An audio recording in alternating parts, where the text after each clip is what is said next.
E aí, pessoal, tudo bem? Professor Gaspar, aqui do Bora Passar, tendo essa honra de comandar essa equipe, de mediar essa equipe sensacional de especialistas que temos no Bora.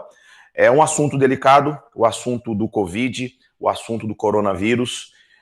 Muitas coisas ainda vão acontecer, mas a nossa ideia nessa aula que a gente preparou para vocês é justamente orientá-los em relação ao que vocês devem estudar, aquilo que vocês devem ficar atentos no primeiro momento, numa primeira perspectiva, tá? Futuramente, com o desenvolvimento das coisas, com o desenvolvimento das vacinas, desenvolvimento do próprio vírus, tanto socialmente quanto economicamente, faremos aulas temáticas com os especialistas de forma separada, a equipe de geografia, depois a equipe de biologia, depois a equipe de química, onde faremos um aprofundamento maior. Isso futuramente. Agora, a ideia é orientá-los, porque as informações surgem de todos os lados, vivemos num período de fake news, um período onde muitas informações são desencontradas, e o nosso papel para com vocês aqui é orientá-los no estudo, orientá-los na organização, orientá-los em saber o que os vestibulares podem cobrar de vocês nesse ano e nos próximos anos, ok? Eu começo perguntando para o professor Pedro, nosso professor de História. Pedro, boa tarde. Pedro, muitos falam que o coronavírus é a maior pandemia da história da humanidade, porém sabemos que já houveram outras maiores. Dentro de um contexto histórico, o que pode cair sobre as pandemias e a evolução na humanidade, o processo todo histórico disso daí? Gaspar, primeiramente, boa tarde a todos os amigos aí também. E aí é interessante essa pergunta que você coloca, Gaspar, porque às vezes a gente olha para a situação no contexto atual e nos colocamos numa situação muito imediatista, né? Então, por exemplo, quando você coloca que muitos acham que o coronavírus, essa pandemia, ela se coloca como uma das maiores, a gente precisa refletir e perceber que, através de números, ela não alcançou esse status ainda. Tá? É interessante a gente pontuar que, possivelmente, claro, que a gente tem que analisar os números posteriores, mas ela não alcançou essa situação ainda. Então, eu faço a ressalva da famosa gripe espanhola, né, de 1918 a 1920, como um grande exemplo para tanto compararmos quanto pontuarmos o status de uma determinada pandemia, assim por diante. Porque não temos números exatos dessa gripe espanhola, mas nós temos números assustadores, né? Na casa de 50 milhões de mortes, 600 milhões de pessoas infectadas, ou seja, do ponto de vista de números, tá bem? É evidente que nós tivemos algo maior. Agora vale a ressalva, inclusive, do que você pontuou, né? Você falava de contexto histórico. O contexto histórico também ele dialoga muito nesse sentido. 18 a 20, né, o mundo vivia um final de Primeira Guerra Mundial. Isso tem uma ligação total com as condições, evidentemente, da expansão dessa influência espanhola, como era chamada também. Então, o contexto das condições da Primeira Guerra, das péssimas condições de higiene e tudo mais, contribuiu para essas questões e tudo mais. Vale uma última ressalva, Gaspar. Nós devemos pensar também que esse início de século XX era o início da expansão ali dessa segunda revolução industrial, com os meios de transporte. Isso contribuiu para que esse vírus saísse, evidentemente, de locais pontuais como a Europa e chegasse em outros locais. Agora, é bom pontuar mais uma situação, né? O desenho populacional, ele é diferente dessa época. Então, é importante fazer essa ressalva para também a gente comparar com hoje. Tudo bem? Legal você falar dessa parte aí da diferença populacional. Eu vou aproveitar então. Sidney, boa tarde. Sidney, como é que o vestibular então pode abordar essa situação demográfica atual com a de 100 anos atrás? Como seria? Em primeiro lugar, boa tarde a todos que nos assistem, né? E o Pedro, ele foi muito feliz na colocação dele, Gaspar. Que na verdade é o seguinte, as pessoas tendem, né, a analisar de forma muito imediatista e direta. O problema é que nós não podemos, né, fazer uma análise a partir dos dados que nós temos hoje e compará-los simplesmente com o que aconteceu há 100 anos atrás. Né? O Pedro falou muito bem, nós estávamos num contexto no qual você tem uma deficiência significativa no que diz respeito, né, à consciência de uma higiene pessoal, né, coletiva. Nós estávamos num contexto no qual tínhamos uma grande guerra internacional. Tá? Então isso obviamente contribuiu significativamente para a concentração de pessoas num determinado espaço. É muito comum, por exemplo, nós percebemos que durante o período dessa gripe espanhola, até porque, né, fique claro que ela não tem nada de espanhola, ela tem uma origem nos Estados Unidos e, obviamente, possivelmente foram foi transportada por soldados americanos para a Europa, né, que migravam em direção ao continente, mas você tinha, por exemplo, uma situação no qual nós tínhamos hospitais de campanha, que a principal preocupação do hospital de campanha era recuperar os feridos da guerra. Então não havia uma preocupação em relação a esta higiene ou a manutenção de uma condição ideal para que não se propagasse um tipo de vírus, né, um tipo de doença, um tipo de bactéria, o que quer que seja. Então as doenças, elas não eram uma preocupação da época, tá? Primeira coisa. Outra coisa é que quando você fala de um indivíduo que ele estava num contexto de conflito internacional, ele permeava pelos espaços da guerra, né, pelos campos de conflito, e ele saía disseminando isso, né, sem nenhum tipo de preocupação, ou até mesmo por um desconhecimento de causa. Tá? Então nós temos essa relevância também. Outra coisa, o Pedro falou muito bem aí, nós temos números absurdos, de 50 milhões, de 60 milhões, né, aí não é um consenso, mas se você pensar, na proporção na qual nós tínhamos uma população absoluta mundial na época, ela de fato é gigantesca. Hoje nós temos 200 milhões nós temos em torno de quase 7 bilhões de habitantes no planeta Terra. Né? Então os números percentuais atual, eles são bem menos significativos do que no período da gripe espanhola. Então, uma simples interpretação, né, Iberis literis, Ctrl-C, Ctrl-V, daquela época e transportar para o momento atual é muito perigoso, porque ele se torna um discurso muito catastrófico. Eu não estou minimizando a importância, obviamente, né, e a situação na qual nós estamos vivendo. Mas nós temos que ser muito, muito, muito, muito coerentes em relação a isso. Porque o vestibular, eu acho que a nossa aula tem um objetivo disso, no vestibular, exige-se do candidato essa noção. O que é um número absoluto, o que é um número relativo. Né? A população daquela época, como você mesmo falou, né, há 100 anos atrás nós tínhamos uma população absoluta internacional, hoje nós temos outra. Outra coisa que contribui muito é o fato, né, de hoje nós temos acesso a antibióticos, né, por mais que nós não tenhamos uma epidemia bacteriana, né, viral, mas a manutenção da saúde por meio, né, desses antibióticos e evitando que a pessoa tenha algum tipo de mazela na saúde por outros problemas periféricos à Covid, né, ao corona, e que acaba fragilizando o organismo humano, hoje nós temos acesso a isso. Nós temos uma condição de ter uma saúde muito mais resistente, né, uma condição muito melhor do que nós tínhamos algum tempo atrás, Gaspar. Não, bacana. Bacana, é aquilo que a gente sempre prega, né? O lado científico, ele tem que prevalecer nesse momento, né? Pedro, aproveitando o que o Sidney falou, eu fiquei com uma curiosidade aqui. A gente sabe que hoje, com essa pandemia, o coronavírus, ela veio através da classe média, que trouxe o vírus pelos aeroportos vindos da Europa, tá? Pode cair alguma coisa, fazendo um comparativo, como as formas da pandemia chegaram até o Brasil há 100 anos atrás e como elas chegaram hoje? Como é que seria isso daí? Como é que você acha que seria? Então, Gaspar, eu acho que esse seria assim, um dos pontos principais para essa comparação e, consequentemente, para os vestibulares eles enfatizarem, tá bem? Eu parto muito desse princípio. Por quê? Em cima dessas condições, nós chamamos atenção mais uma vez para contexto e tudo mais, e contexto envolvendo situações sociais e situações econômicas, tá bem? O professor Sidney havia pontuado algumas situações dessas questões sociais, eu faço mais algumas ressalvas nesse sentido. Por quê?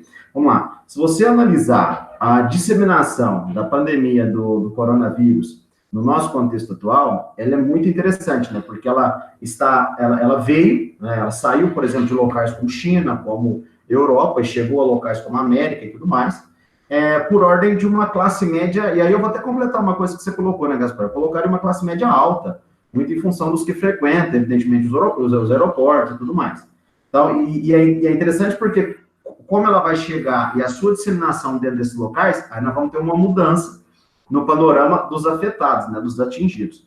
Beleza, mas quando eu olho para o contexto do início do século XX, do contexto da gripe espanhola, a gente precisa fazer algumas ressalvas um pouco mais, assim, até em comparação, evidentemente, mas em diferenciação também, pelo seguinte, nas pesquisas que eu levantei aqui, data-se que essa gripe espanhola chegou, por exemplo, vamos pegar o Brasil, chegou no Brasil em setembro de 1918, né, num navio inglês, que ele saiu de Lisboa, chegou ao Recife, foi para Salvador, chegou no Rio de Janeiro e tudo mais. Se você analisar as embarcações daquela época, você tem uma classe, digamos, você tem ali uma tripulação muito mais heterogênea. Então, veio, por exemplo, pessoas de classe média, classe alta, sim, mas você tinha as pessoas também que vinham nos porões dos navios, vamos colocar assim, que eram pessoas de classe mais baixa. O que, consequentemente, quando chega dentro dessa área, por exemplo, Brasil, Rio de Janeiro e tudo mais, vai ter uma disseminação muito forte dentro dessas determinadas classes.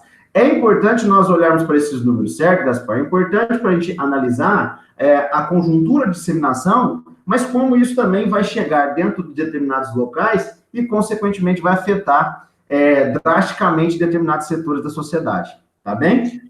Eu acho que é interessante isso daí, fazer esse comparativo. Acho bacana essa observação que você fez, da diferença entre um momento e outro. O vestibular acho que pode explorar muito isso, porque ele exige do aluno um conhecimento do contexto histórico, mas ao mesmo tempo do aluno perceber que são situações totalmente diferentes, em mundos que viviam momentos diferentes. Eu acho que é uma situação bacana aí que você levantou. Aí eu quero aproveitar então, Carlos. Boa tarde. Carlos, eu perguntei aí pro Pedro e pro Sidney, me surgiu aqui uma outra situação. O Carlos é nosso professor de História, de Sociologia e Filosofia, então eu vou perguntar para você, Carlos. Eu perguntei pro Pedro que a pandemia ela veio da Europa através da classe média alta, inclusive até o Pedro salientou isso daí. Mas quem mais está sofrendo no Brasil é a classe mais baixa. Né? Isso aí são dados que já estão sendo levantados, números que a gente vê o tempo inteiro aí nas mídias. Como é que o vestibular pode explorar isso, dessa dimensão social do Brasil em relação à pandemia, meu caro? Boa tarde, Gaspar. Boa tarde a todos os colegas. Boa tarde aos nossos alunos, a quem está vendo agora.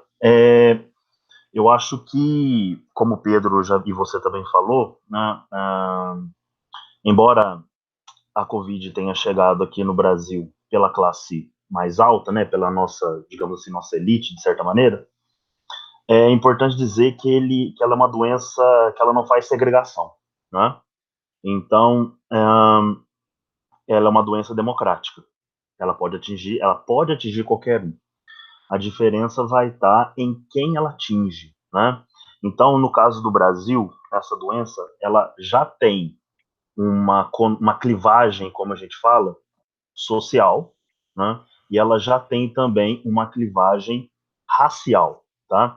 Se você for levantar os dados até o momento, né, até essa situação que nós estamos vivendo atualmente, você vai perceber que alguns bairros, vamos falar de São Paulo, alguns bairros mais ricos, eles têm o maior número de notificação, né?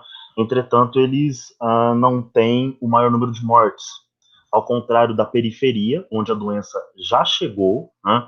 Onde você tem uma subnotificação dos casos, mas você tem uma contagem de mortos muito grande em relação a ela, né? Então, uma coisa que nós podemos pensar são os problemas que a Covid ela vem acentuar os problemas sociais que um determinado país tem. E no nosso caso, né, nós temos muitos problemas, tá? A Covid ela vem acentuar todos os problemas sociais, políticos e econômicos que nós temos no Brasil. Então, por exemplo, eu levantei alguns dados aqui. O primeiro dado é sobre saneamento básico, tá? No Brasil, aproximadamente 74 milhões de brasileiros, ou cerca de 35,7% da população, não tem saneamento básico, tá? E aqui nós estamos falando principalmente da região norte e da região nordeste, que atualmente já são as regiões que estão enfrentando o problema da doença em relação a um número de leitos, né? Então, uma coisa não necessariamente tem a ver com a outra, mas você tem uma correspondência de situação. As primeiras regiões onde nós já temos um sistema de saúde colapsando, já são, coincidentemente, ou não, né, a gente precisaria estudar isso mais profundamente, as regiões cujo saneamento básico ele é mais deficitário. Por exemplo, no norte, nós temos cerca de quase 80% das casas, dos domicílios, sem esgoto sanitário, tá? Sem rede de esgoto. E no nordeste fica por volta de 57%, tá? Outro problema, que é que eu falei que era uma clivagem racial, né, é a questão dos negros, tanto no Brasil, tá, quanto nos Estados Unidos. Você já tem percebido que você tem um número maior, a doença é mais letal entre os negros do que os brancos, tá, até esse momento. E por um conjunto de situações, né? Primeiro, porque a elite ela tem melhores condições de tratamento, acesso aos testes mais rápido, hospitais melhores equipados, enquanto para a classe mais baixa você tem um problema do acesso ao sistema de saúde, você tem o problema dos testes que demoram para ficar prontos, por exemplo. Tá? E além disso, essa população negra, tanto no Brasil quanto nos Estados Unidos, tem um artigo que saiu, se for a memória, semana passada, da Newsweek, que fala que todos os negros mortos em St. Louis, no Missouri, eles são afro-americanos, na cidade de St. Louis, tá? Para você ter uma noção. Todas as pessoas que morreram são negras lá decorrente do Covid. No Brasil, a gente vai ter um cenário muito parecido com esse, porque além da questão de saneamento, além da questão racial, nós temos também os moradores de rua, tá? Que você tem havido um problema que, como as pessoas se afastaram das ruas, elas também se afastaram da doação de alimentos. Então, essas pessoas menos nutridas ficam mais expostas à doença, né? Você tem outro problema no Brasil, que é a população carcerária. O Brasil tem cerca de 704 mil presos, tá? Ele tem um déficit de prisão, né, de celas, digamos assim, de aproximadamente quase 290 mil, ou seja, nós temos um problema de superencarceramento. O Brasil é um país onde você vai enfiando todo mundo na cadeia, e uma doença dessa é um problema seríssimo, né? Um problema seríssimo para o Brasil, porque acaba afetando também o próprio sistema de saúde, porque você acaba aumentando o número de letalidade. E, por fim, a gente tem um outro problema, que é um dos nossos principais problemas sociais, que são as favelas, tá? Que o IBGE chama de aglomerados suburbanos. No Brasil, aproximadamente 11,4 milhões de pessoas moram em favelas, tá? E quando a gente fala que mora em favelas, nós estamos falando de pessoas que não têm acesso a saneamento básico, cuja a água chega a cada 5 dias, e tem lugares a cada 11 dias em determinadas regiões do Brasil, tá? São regiões que não têm possibilidade de fazer um isolamento social, então essas pessoas moram um pequeno cômodo com 4, 5, 6, 8 pessoas, tá? Então, eles acabam convergindo para uma situação para evidenciar ainda mais os problemas sociais que nós temos no Brasil. Na tua fala aí, eu percebo o seguinte: a dimensão social do Brasil que a gente vivencia, ela é um vetor exponencial do vírus, né? A gente não sabe como é que vai ser, porque a gente está ainda no início do processo todo, mas pela sua fala aí, eu percebo que a gente tem, por exemplo, na classe social mais baixa, tudo que é contra o combate à transmissão do vírus, né? Aglomeração, negros, pessoas com mais dificuldade financeira, pessoas que têm até mais dificuldade na higienização. Que é uma situação assim, que eu acho que os vestibulares podem explorar muito isso, depois desse processo todo passado, como que isso tudo aconteceu no Brasil. Então eu acho que vale muito a pena os nossos alunos ficarem muito atentos a todos esses vetores sociais que o Brasil possui e como que isso vai fazer com que a doença se desenvolva em nosso país, não só a curto prazo, né? Porque a gente já sabe que o coronavírus vai ficar na nossa sociedade, na sociedade mundial durante um bom tempo, né? Aí me surgiu aqui uma dúvida agora. Vendo o Carlos falar, eu pergunto o seguinte: a China é um país bem mais desenvolvido que a gente, e por que lá na China, eu vou perguntar para você, Sidney, que é um dos nossos professores de geografia, por que lá na China, o que a localização geográfica da China, que é onde tudo relata, é o início, né? Até onde que se prova o contrário, para a gente as evidências levam de que o início da ocorrência do Covid-19 é na China. Como é que essa localização influenciou no início da doença? Me surgiu essa dúvida. E a relevância, como é que isso aí pode cair? O que você acha, na tua opinião? O negócio é o seguinte, Gaspar, chamar atenção para duas coisas. Primeira coisa, você falou um termo interessante, mas que ele é muito sensível no que diz respeito à confusão. A China, ela, no que diz respeito à PIB, né, à produção industrial, ela de fato está entre os países, né, com maior crescimento, né, e o maior êxito, né, êxito no ponto de vista econômico do planeta. A questão do desenvolvimento, ela passa por outro sentido, que é a questão do desenvolvimento social, né, o índice de desenvolvimento humano. Então, a gente não pode necessariamente afirmar que a China é um país muito mais desenvolvido que o Brasil, ou mais desenvolvido que qualquer outro. Então, um país ele pode ter um crescimento econômico, ele pode ter uma produção interna bruta, ele pode ter, né, um desempenho produtivo significativo, como a China tem, discutivelmente isso, mas isso não quer dizer que ela tem um desenvolvimento socioeconômico. Então, um país, para que ele seja desenvolvido, ele tem que ter uma congruência entre o crescimento econômico e, ao mesmo tempo, a população gozar desse benefício. Tá? Então, não adianta nada você ter um país que está, né, entre as maiores economias do planeta, a segunda maior economia do mundo, a que mais cresce, mas sendo que os indicadores socioeconômicos dela não são relativamente altos. Tá? Você tem um percentual significativo de população na China vivendo abaixo da linha da pobreza.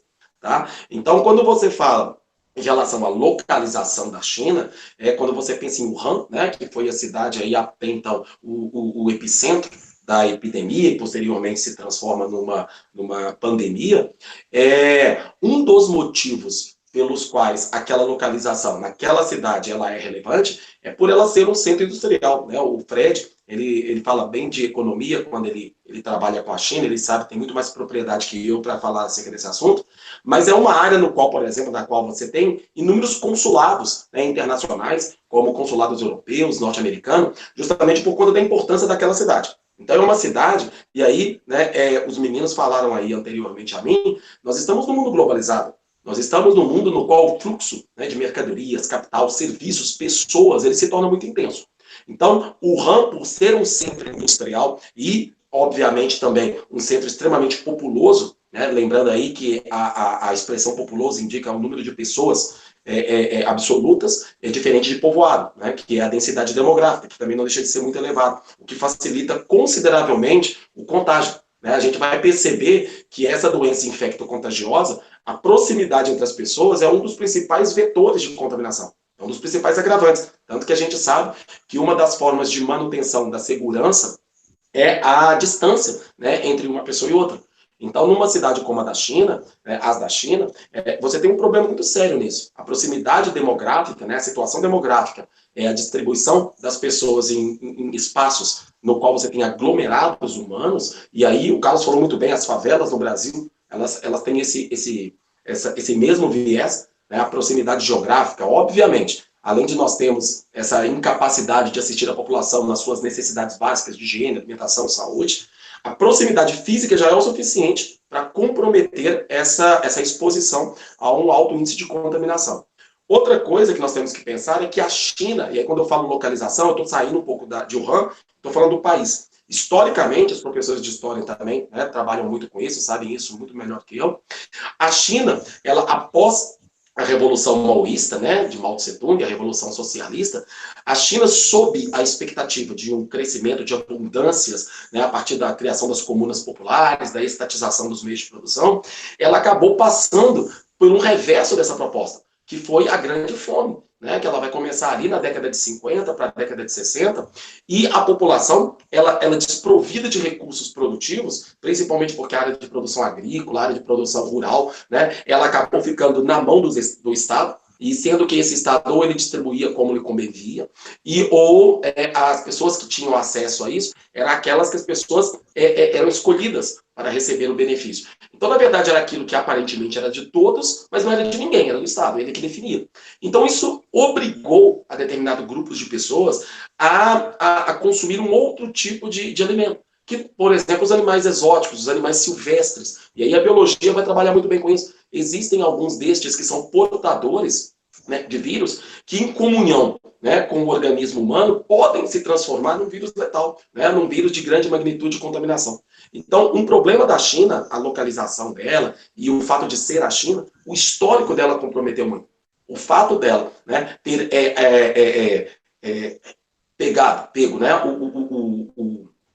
o recurso de alimentar-se de outros de alimentos, de animais que não eram comumente consumidos, como os animais, né, domésticos, os animais como a pecuária, a agricultura, a avicultura, isso fez com que ela biologicamente se tornasse mais sensível.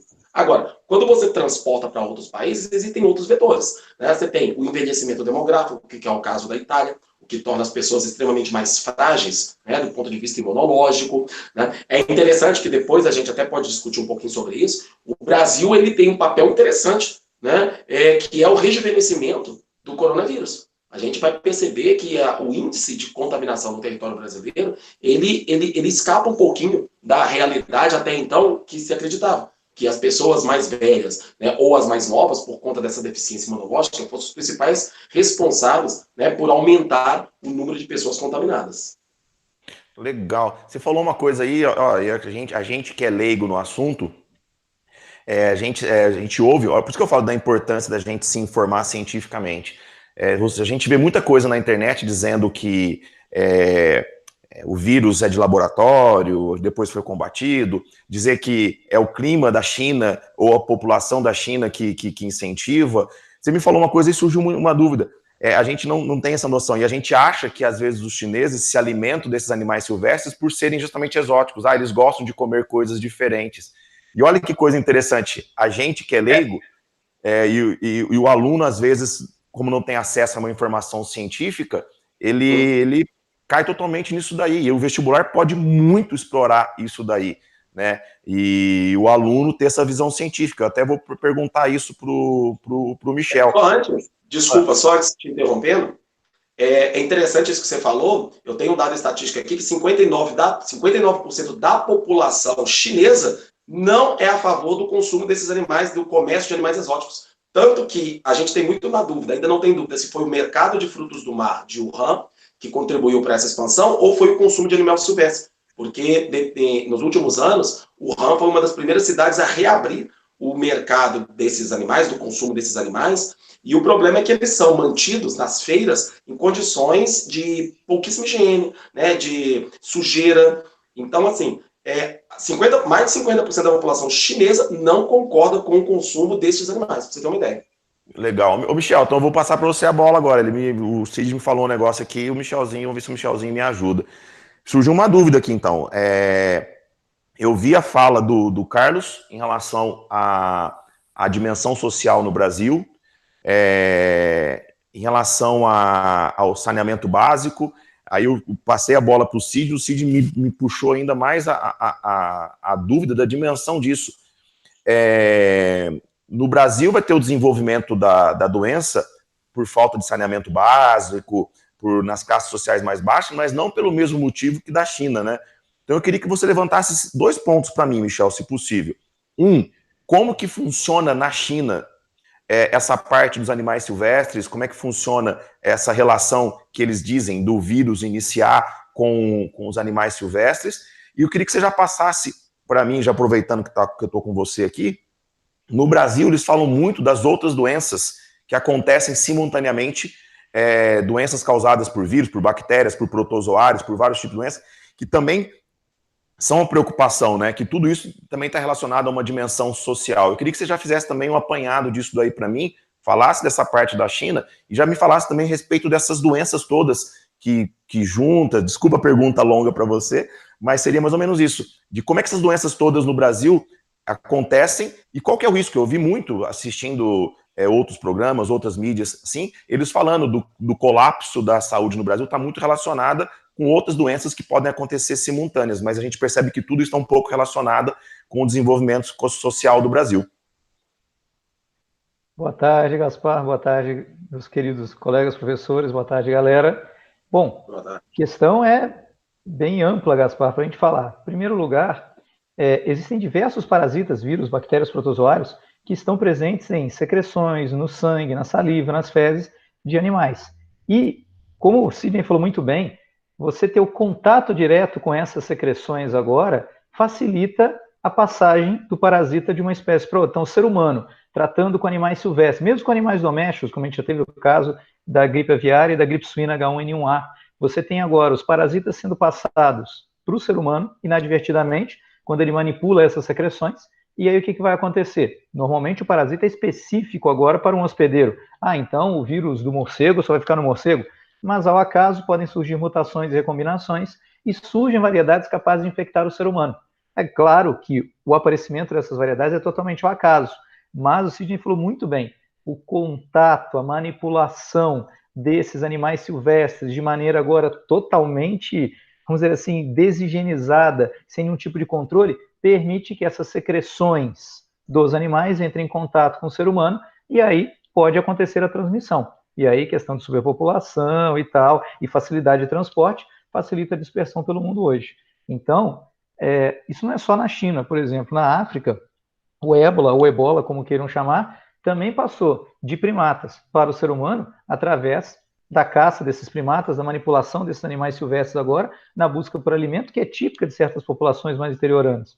Ou seja, o ser humano sempre esteve, sempre estará em contato com outras espécies, e isso vai permitir a passagem. Agora a gente tem que detectar rapidamente quando aparece essa nova cepa, quando aparecem pessoas contaminadas, para poder ter uma resposta sanitária rápida, visto que a globalização facilita hoje o transporte não só de pessoas, como também de produtos e serviços rapidamente pelo mundo. Aí vem outro ponto, Brasil, nossa realidade. A gente já fala sempre em sala de aula que o aluno ele não pode ter aquela visão setorizada da matéria. Ah, eu vou estudar protozoários, da só doença de protozoário, bactéria, só doença de bactéria. Não. A gente precisa de uma visão biogeográfica. A gente precisa entender as doenças dentro da realidade agora, no ambiente onde estão inseridas na população humana, em endêmicas, epidêmicas e pandêmicas. Então, aqui no Brasil, uma doença endêmica é aquela típica de uma área onde você tem condições para o ciclo de vida do parasita se completar, então você espera um certo número de casos de doentes por ano. Cólera, teníase, esquistossomose, amebíase, malária. Você sabe que em determinadas regiões do país você tem condições favoráveis. Então você pega a malária na região norte, porque você tem o mosquito transmissor agora na área silvestre. Ah, você pega agora amebíase, teníase, esquistossomose na região nordeste, na região norte, mesmo na região sudeste, onde você tem agora falta de saneamento básico, você não tem tratamento adequado para as fezes, você não tem água potável disponível para todos, isso favorece o ciclo de vida do parasita. Então, na verdade, a gente já tem uma situação de desigualdade social, que agora o Covid só está tornando isso cada vez mais evidente. Então, não é agora o Covid que está massacrando, o Covid está escancarando as diferenças sociais a que boa parcela da população é submetida, favorece a dispersão de doenças e o Covid, infelizmente, vai se aproveitar disso. Se você não tiver agora água adequada e sabão disponível para lavar as mãos, como é que você vai fazer a higienização mais simples, que impediria agora a transmissão do vírus? Porque o vírus ele está presente nas secreções do corpo, na saliva, secreção nasal, e aí quando a pessoa espirra, a pessoa fala, ela já projeta esses vírus agora para o ambiente, numa área próxima. Ora, então, se a pessoa espirrou, deixou cair na mesa, a pessoa vai lá, coloca a mão e traz a mão contaminada aos olhos, houve a transmissão. Então a pessoa precisa ter condições. Opa, peraí, manipulei uma caixa, peguei agora em algum lugar, apoiei em algum lugar, preciso ter condições de lavar a minha mão.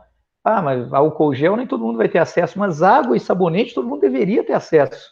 Água de qualidade e sabonete deveria ser algo barato, e mas parece um paradoxo absurdo. Nem toda a população tem acesso a isso.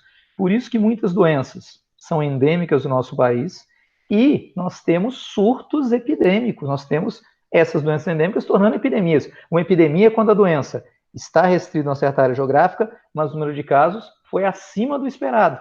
Nós tivemos epidemia de cólera no final dos anos 90 aqui no Brasil. Nós temos a dengue como uma epidemia sazonal. Chega no verão, aumenta o número de casos, no inverno dá uma diminuída, porque o verão favorece a reprodução do mosquito transmissor. Então, a gente precisa mostrar para o aluno e para todos que a gente precisa entender como essas doenças funcionam, o ciclo delas, não decorar o ciclo por si só, entender o ciclo, inserir esse ciclo dentro do contexto social em que a população se encontra para propor soluções adequadas. O manual da Unicamp sempre coloca para o aluno. A Unicamp busca o aluno que sabe se inserir no espaço socioeconômico, observando fenômenos e buscando soluções que visem a melhora da qualidade de vida. Mas eu vou te fazer uma pergunta. Me surgiu uma dúvida que você falando aí. Desculpe a ignorância. Qual que é a diferença? A gente vê muito falando de malária, né, tá na moda aí por causa da medicação e tal. Qual que é a diferença, assim, biologicamente, malária e o coronavírus? Só rapidinho. O corona eu sei que é vírus. A malária, o que é? Malária é causada por um protozoário do gênero Plasmodium, que é transmitido pela picada de um mosquito do gênero Anopheles, que é o mosquito prego, que é um mosquito silvestre, ele não é encontrado em ambiente urbano. Ele é encontrado agora em floresta equatorial, em floresta tropical. Então a gente tem malária, por exemplo, lá na região norte. A gente tem alguns casos esporádicos, até em zona de Mata Atlântica, litorânea, aqui no estado de São Paulo. Mas o mosquito transmissor é o principal responsável pela passagem de uma pessoa para outra. Se você está do lado de uma pessoa com malária, não tem como você pegar, porque o protozoário está na corrente sanguínea, ele vai afetar o fígado e vai afetar as hemácias, principalmente as hemácias, causando uma febre periódica. Diferente do coronavírus, que é um vírus, é um parasita celular, que é passado diretamente de uma pessoa para outra. Então, a transmissão da malária depende do mosquito. Agora, a transmissão do Covid é só uma pessoa estar próxima para outra que já passa. O Sidney, surgiu uma dúvida aqui que o Michel falou ali. Obrigado, Michelzinho. Ele falou de floresta tropical e floresta equatorial. Geograficamente, quais são as regiões do Brasil que tem esse tipo de característica ali? Porque, pelo que o Michel falou, então a malária ela tem uma regionalização, é isso? Na verdade, o Michel foi muito feliz nesse comentário dele, porque ele tem toda a razão. Primeira coisa, o que condiciona um tipo de doença ele se tornar uma endemia é a própria limitação geográfica. Tá? E essa limitação geográfica, ela inclui tudo. Ela inclui as características fitogeográficas, as vegetações, né? Isso inclui o clima, né? Ou seja, essa situação, essa sucessão habitual de tempos da atmosfera. Então, isso cria uma condição específica para determinados tipos de proliferações, sejam elas virais, bacterianas, né? Protozoárias e tal. Por exemplo, o Michel falou muito bem da dengue. A dengue, ela está num período completamente diferente do corona. Porque a dengue, ela precisa de um ambiente mais quente e mais úmido para que, né, os ovos do mosquito, eles se proliferem, eles se reproduzam, e aí você tem um vetor. Tá? Já o corona, o problema dele é que ele vai ocorrer numa estação contrária. O ambiente mais seco e o ambiente mais frio, ele se torna muito mais adequado, assim como na maior parte das doenças respiratórias, ele se torna muito mais perigoso e letal justamente pelas condições propícias. Tá? Então, o Brasil ele tem um conjunto, né, um ecossistema, um conjunto de ecossistemas, na verdade, que nós chamamos de domínios morfoclimáticos, né, na geografia, que vão condicionar determinados tipos de endemias. Né? Essas endemias, elas podem se tornar uma epidemia. Aí está muito mais associada à questão social, o excesso, né, de indivíduos contaminados ou os recursos que eles provêm aí de manutenção da própria saúde. E quando ela se transforma numa pandemia, aí ela extravasa uma fronteira territorial, nacional, né, de um país, e aí, obviamente, ganha um outro status, tá, de um perímetro internacional. Então, assim, no Brasil, se você está falando aí da malária, vamos pegar a malária, que foi uma que o Michel comentou muito bem, tem casos de malária na África. Né? E aonde está na África? Exatamente ali na região equatorial, na floresta do Congo. Até cogita-se a hipótese, né, deste vírus ter vindo a partir de um primata. Né? Que esse vírus, a malária, ela ter vindo a partir, né, desse protozoário de um primata, que havia sido picado também por esse mosquito, que é um vetor, e ele havia sido trazido, né, para as regiões da América intertropicais, que têm as mesmas ou condições muito parecidas. Ele falou muito bem, Michel falou muito bem, na Mata Atlântica. Você sabe que um dos últimos surtos de malária que nós tivemos foi no Espírito Santo. Né? No Espírito Santo, na região da Serra da Mantiqueira, que é onde nós temos ali a região da Mata Atlântica. E a região do Espírito Santo ela é voltada para o oceano. Isso cai muito nas provas, porque associa a condição climática. O Michel falou da Unicamp, perfeito. Para mim, a Unicamp esse ano foi a obra-prima dos vestibulares. Né? Não sei se todo mundo concorda, né, nas suas devidas disciplinas, mas a Unicamp ela pegou na literatura, por exemplo, livros regionalistas e ao longo, né, da questão, ela comparou estes livros, trechos dos livros, né, que tinha uma descrição muito precisa da região brasileira, com climogramas, que é um gráfico que você tem uma curva, que indica, né, a temperatura, que é um termograma, com colunas que indicam a umidade, né, que é um pluviograma. Então o candidato tinha que identificar a região na qual o livro citava, então muitas das vezes com toda a liberdade poética, sem nenhuma precisão geográfica, né, científica, e além dele descrever, além dele identificar a região, ele tinha que correlacionar com o clima. Então quando você pega o Espírito Santo, ele está voltado para o mar. Então, quando você pega aquele parlamento, né, que é a encosta da Serra do Mar, da Serra da Mantiqueira, que nós sabemos, ela recebe muita umidade do oceano, o que favorece a formação de uma floresta, que é a Mata Atlântica, daí o nome, Mata Atlântica. Né? Vem das chuvas, das águas que evaporaram do Oceano Atlântico. Tá? Desculpe te interromper, mas se eu entendi bem, pelo que vocês falaram aí, o vestibular pode relacionar muito, tipo assim, o tipo de doença com o tipo de vetor de transmissão, com o tipo de região. Os vestibulares gostam muito disso, né? Então, acho que podem, pelo que vocês falaram, pode ter muito disso. Então, fica um alerta aí para os alunos que estão assistindo esse nosso aulão, para fazer um estudo sempre fazendo essa relação dos tipos de doença, com os tipos de vetores, com o desenvolvimento social da doença, com a região da doença, tanto a nível de Brasil quanto a nível de mundo. Eu acho que nessas falas de vocês inicialmente aí, eu deixo esse alerta aí para os nossos alunos. Beleza? Tranquilo? Vamos. O Sidney e o Michel falaram aqui, o Aldo, sobre... Vou passar a bola para o Aldo agora. Sobre a diferença, né? O Michel, principalmente, falou sobre a diferença da malária, do coronavírus. Então, eu acho que uma coisa que eu acho que pode cair muito no vestibular é sobre o vírus tão famosinho, né? Que a gente vê em tudo quanto é lugar. Então, com certeza, os vestibulares vão falar sobre este vírus. O que você acha que você pode alimentar os nossos alunos aí de informações iniciais sobre o vírus? Boa tarde, Aldo. Boa tarde, irmãos. Boa tarde, companheiros. Companheiros, pensando em vírus em vestibular, 90% do que se cobra de vírus são as características que os vírus apresentam. Então, vamos relembrar. Vírus, ele é acelular. Ele não tem a estrutura típica de uma célula. Andercinho, se você puder colocar aí para nós o vírus, por que ele é acelular? Nós pensamos que uma célula, ela tem aquela estrutura com citoplasma, ela apresenta as organelas, ela tem DNA e RNA como material genético. O vírus, o que ele é? Repare nessa imagem, amigo. Ele é uma caixinha de proteína, aonde dentro dele tem um único tipo de material genético. Ou ele tem DNA ou ele tem RNA, o que já foge da estrutura típica de uma célula, porque célula tem os dois.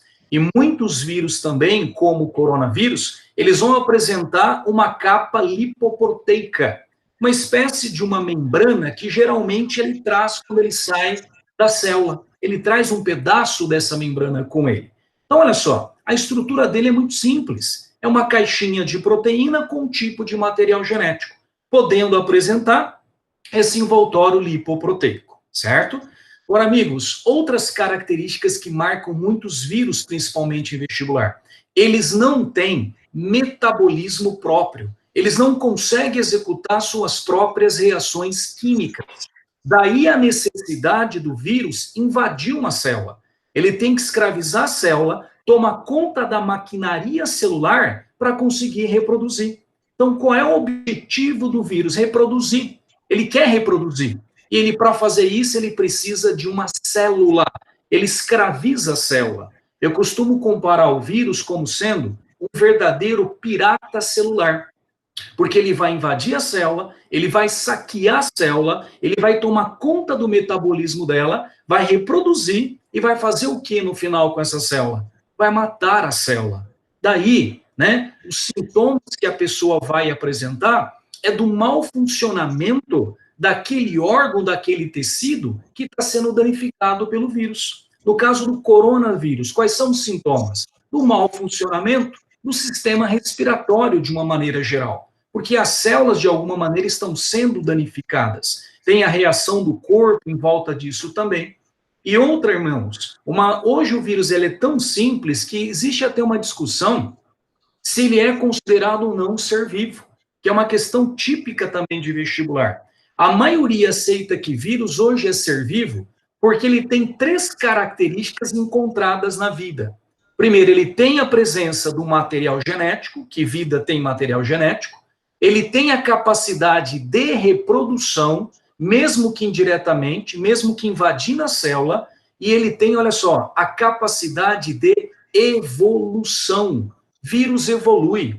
Como que ele evolui? pelas mutações que o Michelzinho falou para a gente. Você está vendo esse envoltório em volta do vírus aí, ó? Esse envoltório, ele tem várias e várias proteínas que são receptores que ele vai utilizar para invadir a célula. Aí você fala assim, nossa, mas o vírus estava no morcego, né? Como é que ele conseguiu adquirir a capacidade para infectar células humanas? Lá no morcego, ele tinha um receptor específico para o morcego. Ele sofre uma mutação, essa mutação altera um pouquinho esse receptor, e isto permite com que ele tenha afinidade também de se acoplar em células humanas. Então, o vírus evolui graças às mutações. É essa capacidade que a gente está vendo. O vírus do HIV estava no chimpanzé, que veio para o ser humano, que outro vírus estava na ave, que veio para o ser humano. As mutações permitem isso aí.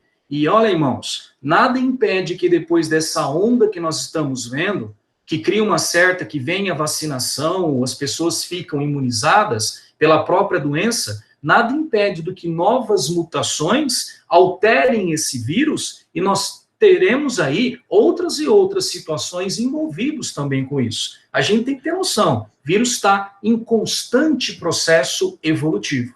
O que é bom também dizer que coronavírus é o nome do vírus, Covid é o nome da doença, HIV é o nome do vírus, AIDS é o nome da doença, influenza é o nome do vírus, né? Gripe é o nome da doença. Ah, legal. Aí, ó. Não sabia disso. Informação importante. Eu acho legal. Eu acho que os vestibulares desse ano vão explorar muito o vírus como um todo. Eu acho importante os nossos alunos ficarem muito ligados nisso, né? Das mutações, estudar essa parte, ficar muito ligado no desenvolvimento do vírus, como que ele age no animal, como que ele age no ser humano. Eu acho que é importante.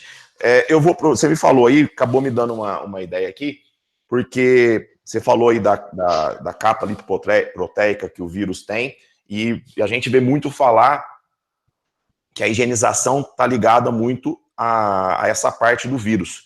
Então eu quero aproveitar o Marcelão aqui, de Química. Marcelão, boa tarde. O Aldo falou bastante do vírus ali, cara, e a gente tem ouvido muito isso da higienização como sendo o combate para a transmissão, né? O principal combate para a transmissão. Como é que você acha que podia ser abordado quimicamente nos vestibulares a ação desses produtos que a gente vê falando aí? Eu vou citar dois aqui, o sabão com detergente e o álcool, né? Que muita gente fala do álcool gel, o álcool 70. Quimicamente, como é que eles podem explorar essa parte da higienização? Boa tarde, Marcelão. Boa tarde, Gaspar. Boa tarde, professores. Alunos, então, antes de falar especificamente como que o sabão ataca, né, o vírus, eu queria chamar a atenção para reações orgânicas, tá? A parte química de reações orgânicas. Então, como eu quero produzir sabão, eu tenho que ter uma noção de reações orgânicas. E para quem lembra, a reação que produz o sabão na química orgânica é chamada de saponificação. Qual que é a matéria-prima que eu tenho que ter para produzir o sabão em si? Né? Vou partir ali de compostos chamados de triacilglicerol, que tem uma estrutura específica. No fundo, isso são óleos ou gorduras. Então, minha matéria-prima a princípio, ou é óleo ou é gordura. Então, eu tenho que ter essa noção para saber o que é um óleo, uma gordura. E quando eu começo com a matéria-prima, o que eu faço com ela? Uma primeira reação de hidrólise desse óleo, dessa gordura, para produzir ácidos graxos. Então, a primeira etapa da reação é a produção de ácidos graxos. Depois que eu produzir esse ácido graxo, eu vou neutralizar ele com sódio. Então, eu pego a matéria-prima, hidrólise, obtenho ácidos graxos, esses ácidos graxos são neutralizados, então, quando neutraliza, forma um sal. Esse sal formado é o seu, que é o que vai agir contra o vírus. Então, as estruturas que vocês estão observando aí, né, são 3 estruturas. O sabão, né, é essa estrutura número 1, que tem essa cauda, né, gigante de carbonos, e uma ponta com cargas, carga positiva e carga negativa, que é o que vai ajudar a combater, né, a destruir essa camada lipoproteica que o Aldo mencionou. Então, a princípio, saber das reações orgânicas, né? dessa reação importante de saponificação. No segundo momento, entender da estrutura de um sabão, que você observa aí na imagem pela estrutura número 1. Essa parte aí da cauda de carbonos é a parte que destrói essa camada lipoproteica do vírus, expondo o material genético e evitando que o vírus haja no seu organismo. E a estrutura 2 e 3, que age semelhante ao sabão, são 2 detergentes, né? Então, saber a princípio também qual a diferença de um sabão, de um detergente, mas, no fundo, os dois vão agir da mesma maneira, né? Expondo o vírus através da interação, né, com essa camada lipoproteica que o Aldo mencionou. E, Gaspar, sobre, né, o álcool em gel, né, que sumiu das prateleiras, né, de um tempo para cá. O princípio mais indicado é o sabão ou, né, você pode estar usando para auxiliar, evitar o contato com a boca, nariz. O indicado é o álcool em gel, só que 70 o quê, né? 70, você tem um valor de concentração, é a concentração do álcool lá. Então, você tem 70% em massa e 30% em massa de água. Então, o indicado é álcool 70, né? Nem mais que isso, nem menos que isso. Tá? Então, muitos acham, vou usar mais, então mais concentrado é melhor. Mentira, tá? O ideal é álcool 70. E aí, cuidado com as concentrações, tá? Tem concentração que é porcentagem em massa e tem concentração que é porcentagem em volume. Então, se você está com álcool em casa, aí você pode verificar. O indicado pela Anvisa é álcool 70% em massa, que aparece no frasco como INPM, Instituto Nacional de Pesos e Medidas. Tá? Fora isso, não é indicado. Alguma faixa aí de 60 a 70, mas o indicado é 70. E aí, como que pode aparecer em perguntas de prova, né? Por exemplo, você ouviu noticiários aí que várias empresas doaram, né, vários litros de álcool. Esse álcool é concentrado, você não vai limpar as mãos, né? Então, se ele está concentrado, na prova ele pode pedir, como é que eu posso transformar esse álcool concentrado no álcool 70? Você faz uma diluição, ok? Então, são alguns tipos de questões, temas que podem aparecer nas provas. Bacana, bacana. Você me falou, você falou do sabão e do álcool. Aproveitar o Renatão, companheiro nosso de química aqui. Renatão, quimicamente também tem outros produtos que podem ser usados na higienização, além do... Porque eu falei sabão e álcool, que é o que vem na minha mente aqui, mas quimicamente tem algum outro que pode ser usado, que é usado? Boa tarde. Bom dia, Gaspar. Bom dia, moçada, companheiros, colegas. Bom dia aí, meninos, meninas. Seguinte, olha, existem alternativas tanto para o sabão quanto para o álcool gel, né? São alternativas para serem usadas não exatamente em contato direto com o ser humano, né, que é o caso do hipoclorito, ou dos sais de quaternário de amônia.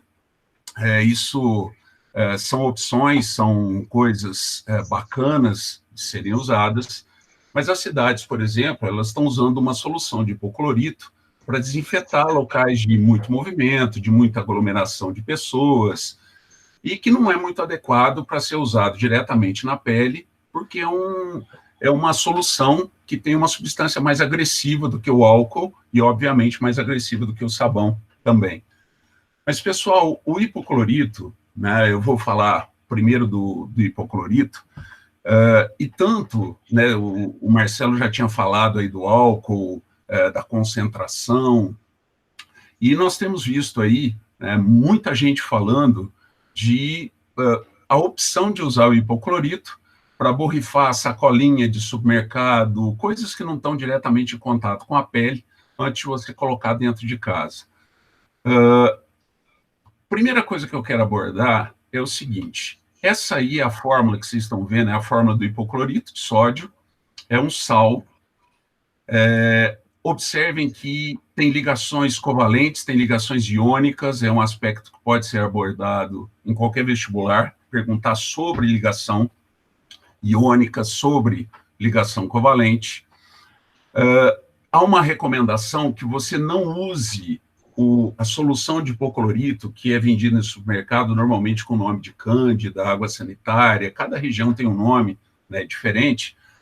Pessoal, essa solução que é vendida no supermercado, que é uma solução que tem aproximadamente 2 a 2,5% desse sal, que é o hipoclorito de sódio, não deve ser usado diretamente para desinfetar nada. Ela também precisa de uma diluição. E aí eu vou lembrar para os alunos o seguinte: por que essa solução direta do supermercado não deve ser usada? Ela tem que ser diluída primeiro. Porque esse sal, ele reage com água numa reação chamada hidrólise salina, formando uma solução muito alcalina.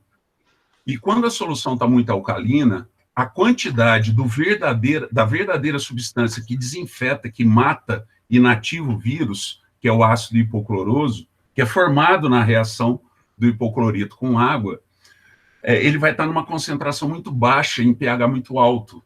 Então, você tem que fazer uma diluição para diminuir e alterar um pouquinho esse pH, para aumentar a concentração de ácido hipocloroso, para que você tenha uma efetiva desinfecção.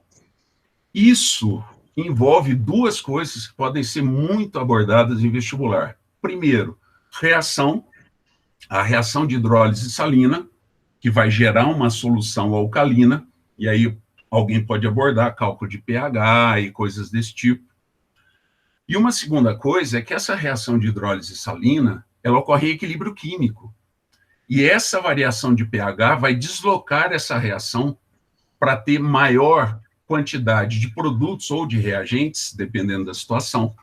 Existe todo o processo aí da lei de Le Chatelier, que pode ser muito abordado também em vestibular, o Enem adora esse assunto, né? Que é você prever para onde a reação vai, o que você tem que fazer para que você tenha mais hipoclorito de sódio ou mais ácido hipocloroso nessa mesma reação, para que você tenha uma maior eficiência com relação à desinfecção. Então, veja bem, só falando de hipoclorito, eles podem abordar diluição, podem abordar ligações iônicas e covalentes numa mesma substância, que é o sal, né, que é o hipoclorito, concentração de soluções, né, porcentagem, eles podem explorar molaridade, enfim, hidrólise salina, e como a reação de hidrólise salina é uma reação em equilíbrio, eles podem abordar facilmente o deslocamento desse equilíbrio, como aumentar ou diminuir a eficiência dessa solução em relação a aumentar a concentração de ácido hipocloroso. Então, são muitos aspectos aí que podem ser abordados em vestibular, são bem específicos, né? São aspectos, assim, bem específicos, mas eu gostaria que os alunos aí, que os nossos meninos ficassem muito atentos a esse tipo de coisa. E pH também, né? pH também é um negócio que pode ser abordado, porque é o pH, basicamente, que vai fazer o principal deslocamento desse equilíbrio da reação do hipoclorito com água, formando ácido hipocloroso e soda cáustica, né? No caso, o hidróxido de sódio. Então, muito bacana, muito legal o aluno prestar atenção nesses aspectos, que são coisas que nós vamos trabalhar um pouquinho mais para frente, né? Mas não estamos trabalhando isso ainda, mas eu gostaria que vocês ficassem muito atentos a quando isso aparecer, porque é algo que é certeza absoluta de ser explorado, né? Isso é o hipoclorito, né? É uma opção. Muitas cidades que eu moro estão usando o hipoclorito para desinfecção de praças, de locais onde tem muita aglomeração de pessoas, e muita gente usando o hipoclorito também para desinfecção de coisas que não estejam diretamente em contato com a pele, né? Uma outra coisa que eu gostaria de abordar, uma outra coisa que eles estão falando muito aí na mídia, isso um pouco menos, eu acho muito bacana abordar, são sais de quaternário de amônio, que muita empresa está usando de uma forma oficial, né, para desinfecção de caminhão, de um monte de coisas, e que está presente, por exemplo, em amaciante de roupa, né, que é um sal. O Marcelo mostrou agora há pouco um sabão e os detergentes, que são sais orgânicos aniônicos. A parte ligada à cadeia carbônica é uma parte negativa. Os sais de quaternário de amônio, A parte ligada à cadeia carbônica é a parte positiva, são sais catiônicos.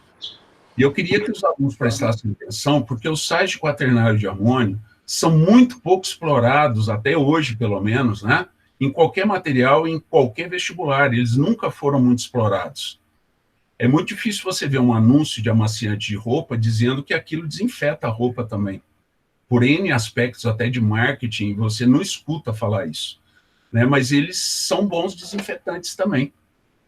E hoje, né, é legal você, na hora lá da orgânica, na hora do estudo de sais orgânicos, ficar atento à questão dos sais de quaternário de amônio, que são belas opções, e aí fica a dica, né?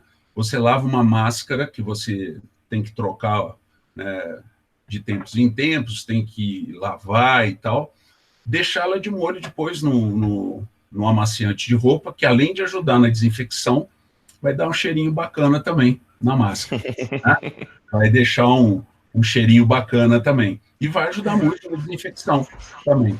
Legal. Então, muito atentos aos sais de quaternário de amônio, tá? Legal. Na hora de estudar orgânica é um negócio bacana de ficar atento também. Porque o que a gente vê falando mais nas mídias, porque talvez seja o que é mais acessível para a população como um todo, é o sabão, o detergente e o álcool. E é legal o nosso aluno ampliar um pouquinho essa visão. Eu mesmo, eu não tinha essa visão do que você falou, de que no vestibular pode explorar outros itens fora disso daí, né? Sem dúvida. E a questão do hipoclorito é muito utilizada porque é barato. Né? Uma solução de cândida, de água sanitária, é muito barata. Né? Então, é algo que, teoricamente, pelo menos, muita gente tem condição de ter acesso ainda. Tem que ter uma diluição, que vai, quer dizer, um frasco de 1 litro de água sanitária, dá para você preparar a solução para desinfetar o chão da sua casa, locais, superfícies, por muito tempo. E é um negócio muito barato. Sal de quaternário de amônio, que está presente em amaciante de roupa, já não é. E condicionador de cabelo também, tá? Condicionador de cabelo também tem quaternário de amônio. Mas já não é algo tão barato e também não é uma coisa muito legal de você usar em superfície e tal. Mas fica a dica, né? Para roupa, lavou a roupa, lavou a máscara, deixa de molho, se for possível, é claro, né? Um amaciante de roupa que vai contribuir, vai ajudar bastante. A visão, obrigado, Renatão. A visão que eu tenho é que os vestibulares vão explorar muito quimicamente esses produtos de higienização, porque dá uma margem, dá um leque de opções gigantescos. Gigantesco. Aldo, vendo o Marcelo e o Renatão falar, eu vou voltar uma pergunta para você que me veio à cabeça aqui. Eu acho que é importante avisar a população, né, e, na verdade, isso aí os vestibulares podem explorar muito, de que o combate, a higienização para o combate à transmissão é diferente de cura, vacina, de que vai acabar com o vírus, tudo.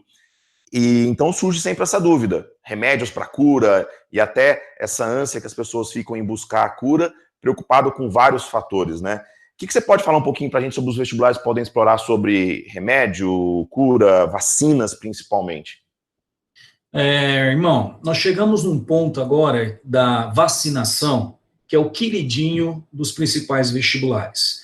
Michel, você está aí, você não deixa eu mentir, que o Enem é uma das coisas, assim, que nos últimos anos, assim, que vem caindo de maneira esmagadora são as vacinas, né? Então, acho que a gente podia ter uma diferenciação, primeiro, entre 2 tipos de imunização. A imunização passiva e a imunização ativa. O que é a imunização passiva? É aquela em que eu recebo os anticorpos prontos. A gente faz isso quando está na barriga da mamãe, recebe da mãe via placentária, né? Através da amamentação, quer dizer, é uma passiva natural. Tem também a passiva artificial.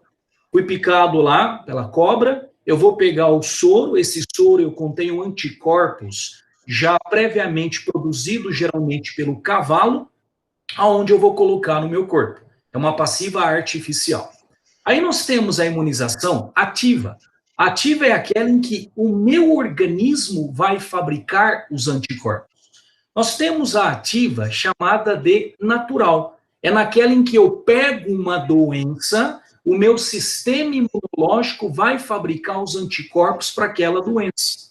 É o que está acontecendo, né? com o pessoal que está com essa doença, estão fabricando os anticorpos, e a gente está vendo até na televisão que alguns estão doando até o soro que contém esses anticorpos para poder até ser utilizado no tratamento das pessoas, né? Então, eu podia perguntar, esse soro, que tipo de imunização? Eu pegar o soro, por exemplo, de uma pessoa que teve a doença e passar os anticorpos para outro. É uma imunização passiva artificial, que eu estou dando um anticorpo de uma pessoa para outra pessoa, né? E nós temos o caso da vacina, a imunização ativa artificial, né? A imunização ativa artificial é aquela em que eu vou colocar o parasita no meu corpo, no caso o vírus, enfraquecido, atenuado, ou fragmentos desse vírus, eu vou simular, vou tentar tapear o meu corpo que eu estou tendo uma infecção. Ele vai reconhecer, ele vai fabricar uma quantidade inicial de anticorpos, e o que é mais importante, ele vai fabricar a chamada célula de memória. Aí que está o grande lance da vacinação, da vacina, aliás. Por quê? Essa célula de memória, uma vez que ela entra em contato com esse parasita, ela reconhece, ela fica no nosso corpo como se fosse um soldado em alerta. A próxima vez que esse parasita entrar, essa célula vai conseguir fabricar uma quantidade bem mais rápida de anticorpo, evitando que a doença até se manifeste, combatendo. Anderson, coloca para mim o gráfico, por gentileza, aquela figura que tem no gráfico, que deixa bem mais claro isso para os nossos alunos, do que pode acontecer, por exemplo, em relação ao efeito da vacina. Amigos, você está olhando nesse gráfico aqui, ó, esse primeiro pico aqui, ó, da primeira infecção. Olha o que a vacina vai fazer. Eu vou colocar aqui a vacina, eu estou colocando o parasita enfraquecido, ou um fragmento dele. O meu corpo, inicialmente, ele vai fabricar um pouquinho de anticorpos e vai cair. Só que ele fabricou a chamada célula de memória. Essa é a resposta primária. Essa célula de memória fica comigo. Aí, dependendo qual é o parasita, tem uma quantidade de tempo maior ou menor. Olha agora a segunda infecção. Quando eu tenho a segunda infecção, olha aí na metade do gráfico. Como eu tenho uma célula de memória, olha a resposta do meu organismo para a produção do... Ela é muito mais rápida e intensa. Às vezes, com essa produção rápida, aquele parasita que entrou, ele nem consegue manifestar nenhum tipo de sintoma em mim. Antes que ele invadisse a célula, pudesse provocar os prejuízos, já houve uma manifestação rápida do nosso exército. Então, isso é, assim, um prato cheio para vários vestibulares utilizando isso aí. E a vacina, tem que ser dito, que a produção da vacina não é uma coisa tão rápida, viu, gente? Demora um certo tempo. E a gente está vendo, né, Gaspar, como você mesmo disse, além da vacina, hoje a tentativa de se achar, né, vários medicamentos que ajudam também aí, né, no tratamento das pessoas que foram contaminadas. Ah, ó, legal demais. Inclusive, você falou aí do remédio aí, um dos remédios que está sendo falado muito, que eu acho que os vestibulares vão explorar muito, é o hidroxicloroquina, né? Que é o remédio da malária. A gente até falou de malária aqui na nossa conversa aqui anterior. Eu vou passar para o Deps, ver agora a ideia da hidroxicloroquina aqui. Quimicamente, o que você acha que o vestibular pode explorar sobre essa tão famosa hidroxicloroquina? Boa tarde, meu querido. Olá, Gaspar. Olá, meus colegas, né? Principalmente aos alunos. É muito interessante, né? Eu ficar assistindo esse pessoal todo falando, esse pessoal maravilhoso aí. Estou vendo o Aldo aí passar a mão na barba. E você, Gaspar, você, Aldo, e todos os meus colegas que eu conheço, nós passamos aquele problema com a mamãe e o papai, né? Antes de nós irmos ao almoço, já lavou a mão, né? Vai lavar a mão para almoçar, né? Você vê como que é importante, né? Como que era importante isso. E lá na escola também, deixa eu ver a mão, né? Então, eu tive a oportunidade de ver um palestrante comentar que quando o Seib esteve em Curitiba, ele fez uma palestra e a coisa mais importante que ele falou é lavem as mãos. Né? Então, olha como que é importante. O Marcelo falou do sabão, né? O Aldo falou da membrana lipoproteica. Uma coisa interessante, até que o Marcelo comentou muito bem, Renatão também, é que como que age o sabão? O sabão, ele tem aquela cauda grandona que vocês viram, ela é apolar. Como o lipídio, né, ele é apolar, o semelhante dissolve o semelhante, o sabão destrói a membrana lipoproteica. E o que o álcool faz? Ele desnatura a proteína. Como o Aldo falou, ele é praticamente proteína. Então, esse álcool gel... Agora, por que em gel? Porque ele fica mais tempo, né? Ele não evapora tanto. Tá? E a concentração perfeita colocada pelo Marcelo, 70%. Tá? Porque realmente eu não posso ser muito polar e nem muito apolar. Então, por isso, esse equilíbrio é importante. Então, olha só quanta coisa maravilhosa a gente está vendo. E aí vamos falar do remédio. Estão falando muito. É lógico que nós sabemos que ele não é um milagreiro, ele não vai salvar. Mas estão dizendo que ele funciona.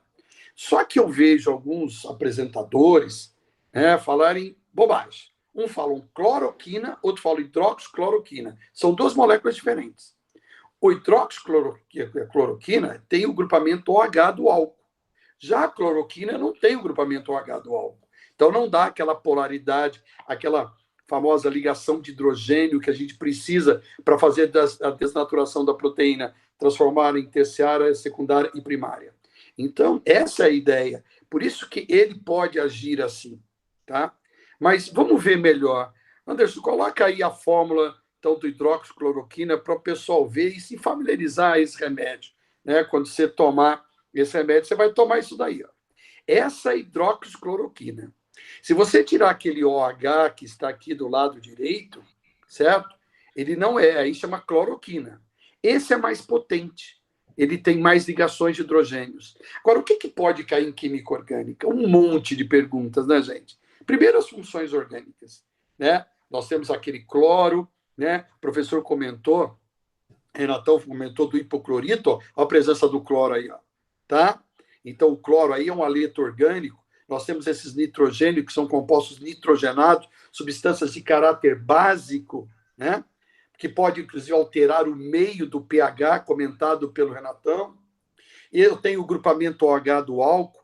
Esse nitrogênio que está com uma ligação dupla aí, ele não é amina, certo? Isso chama imino. Então, essa é a função orgânica. Agora, pode cair isomeria ótica. O cara perguntar, tem carbono quiral, né? Esse carboninho que você está vendo aí, o CH3 aí para baixo, esse carbono aí em cima, é um carbono assimétrico. Então, isso pode cair. Pode cair a classificação da cadeia carbônica, né? Certo? De repente, perguntar se é aromática, não aromática, certo? É uma substância aromática. Vantagem de ser aromático. Qual que é? É que fica mais tempo no corpo, tá? Então, ela é mais estável. Então, essas são as perguntas que devem cair. Agora, é como o Aldo comentou, né? O Miguelzinho falou, né? Dei aula com o Miguel há muito tempo, certo? Sobre o vírus. Vírus é virose, gente. E virose, que cura que tem? Não tem? Nós temos que aumentar a resistência. Então, falam da vitamina D, né? De comentário sobre a vitamina D, devemos tomar sol, né? É importante. Então, se você vê aqueles costumes que a gente, lá antigamente, no século XX, fazia até antes, né? Certo?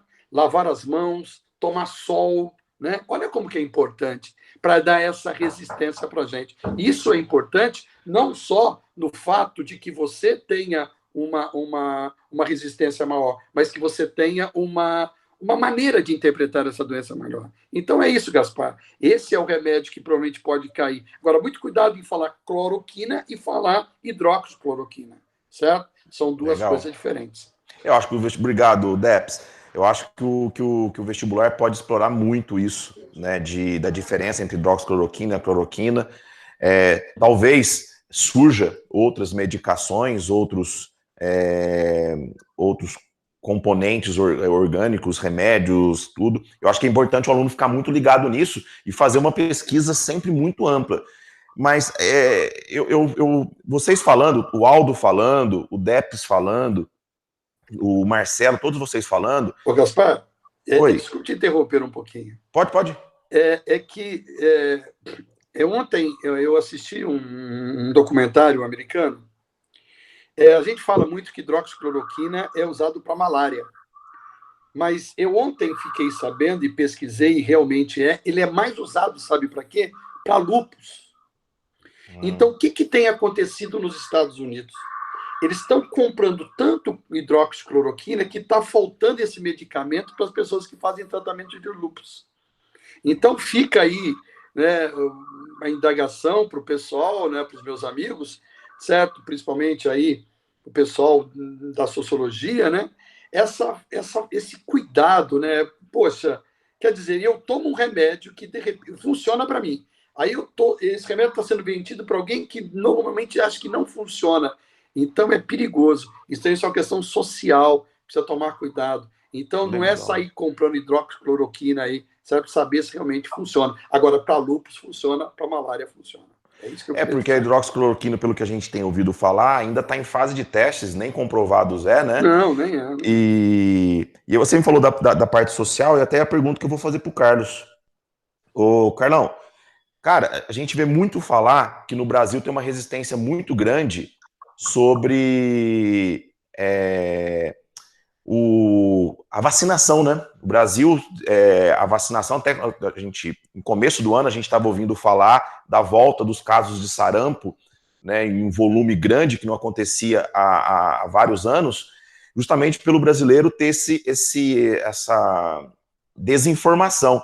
E eu acho que essa desinformação está muito ligada também à parte social, à parte das pessoas não terem acesso. E aí eu quero aproveitar, se você quiser falar sobre isso também, mas eu queria que você falasse também, socialmente, a dimensão econômica dessa doença, né? Quais são os efeitos econômicos, sociais? Eu vi que você falou um pouquinho na conversa, mas depois, durante os outros professores, surgiu essa ideia. O que você pode falar para mim disso daí? O que pode parecer para os alunos? Bom, eu acho que a gente aqui, né, no Bora, a gente sempre faz os nossos aulões interdisciplinares, né?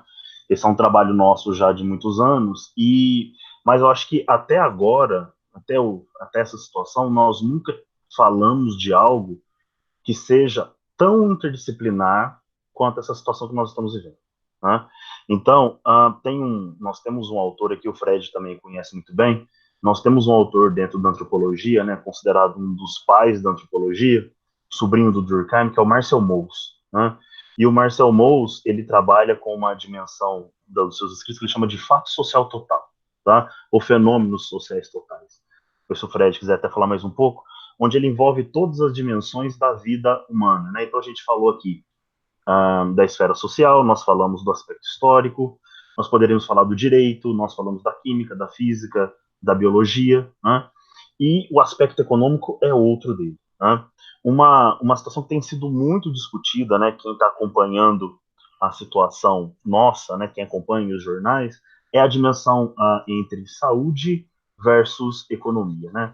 Se elas são oposições ou se elas são complementares. Eu diria, acompanhando algumas pessoas, que você colocar a saúde de um lado e você colocar a economia de outro é uma bobagem, né? As duas coisas, elas estão interligadas, né?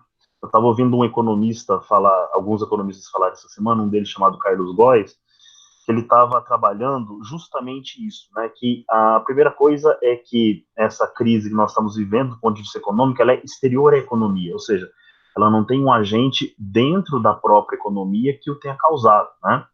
Então, no caso do Brasil, como eu falei, e o Michel também falou ali mais cedo, né, que ele abarca todas as instâncias da vida, se a gente for olhar para o Brasil, né, até o ano passado, a taxa média de desemprego ela era em torno de 11,9%, ou seja, 12%. Né? Essa era mais ou menos a taxa média de desemprego no Brasil. É óbvio que tem suas variações de região para região, mas essa era a taxa geral, né?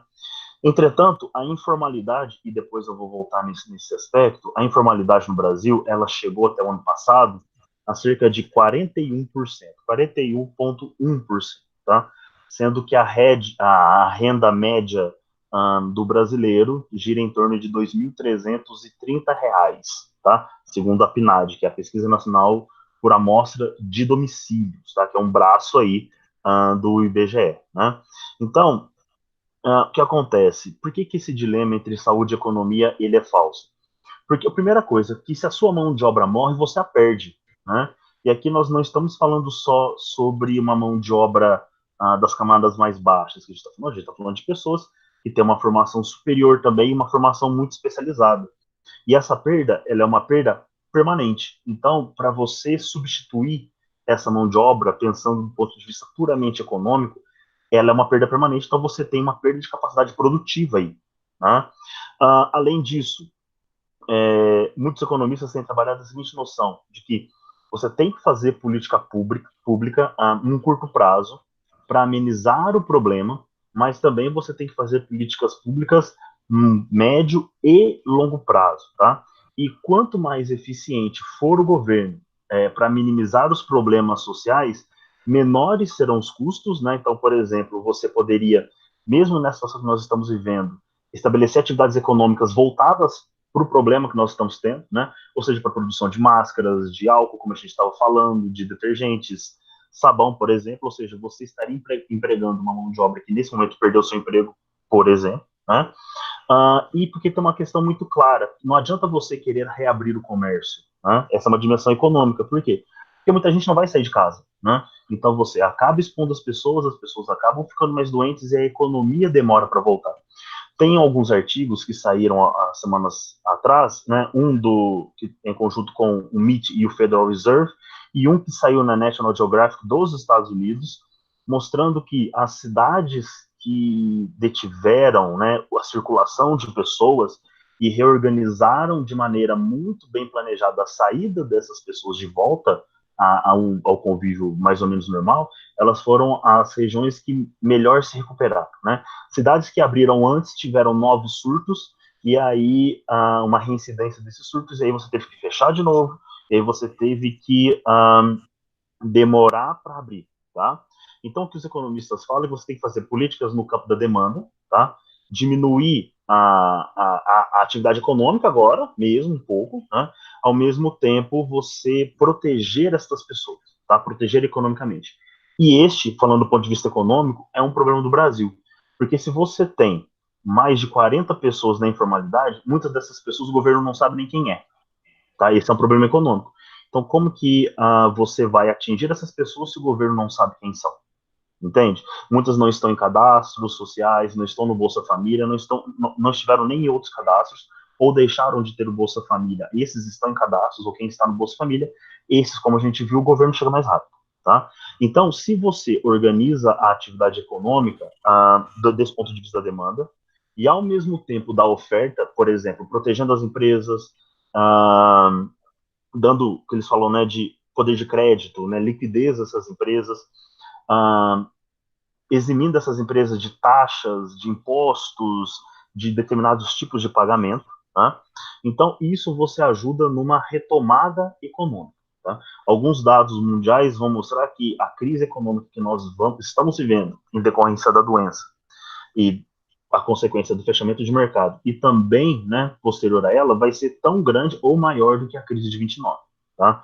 Então aí entra um outro debate, que o Fred ele tem muito mais habilidade do que eu para fazer dentro da economia, que vai ser a função do Estado nesse cenário, né? Ou seja, o Estado ele vai precisar agir porque quem tem dinheiro para bancar todas essas situações é definitivamente o Estado. Com a capacidade que o Estado tem, inclusive como alguns economistas falaram, de imprimir dinheiro mesmo, né? De botar dinheiro no mercado para você pagar as pessoas,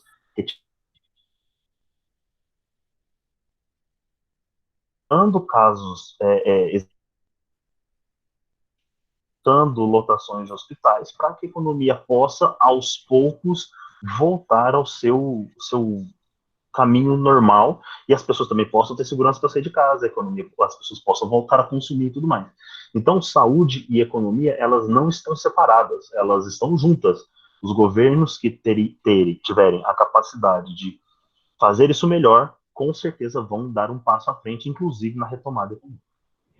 É legal a tua fala aí, e eu até vou passar a bola para o Fred mesmo agora. Você citou o Fred aí. Fred, boa tarde. Fred, a gente vê, e o Fred é o nosso mestre de atualidades aí, tem o seu canal de atualidades aí, que quem não segue, vou fazer um merchan aqui, eu acho que deveria seguir, porque eu acho que é a melhor maneira de você se informar sem você correr o risco de um fake news. Eu acho que isso é importante, por isso eu admiro muito o trabalho que ele faz.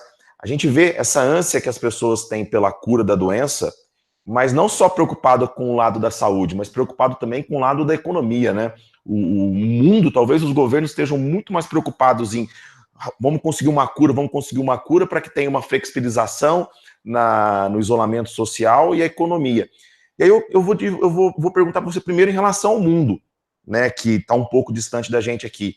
A China e o resto do mundo, como é que você acha que o vestibular vai poder tratar de como que esses países vão ser atingidos economicamente? Eu vi uma matéria essa semana da quantidade de pessoas que vão entrar na extrema pobreza agora por causa do coronavírus, e dizendo que pode ser similar o número de pessoas que vão morrer por conta disso com as pessoas que vão morrer por conta do coronavírus. Bom, boa tarde aí, Gaspar, boa tarde aos colegas de Bora, boa tarde aos alunos.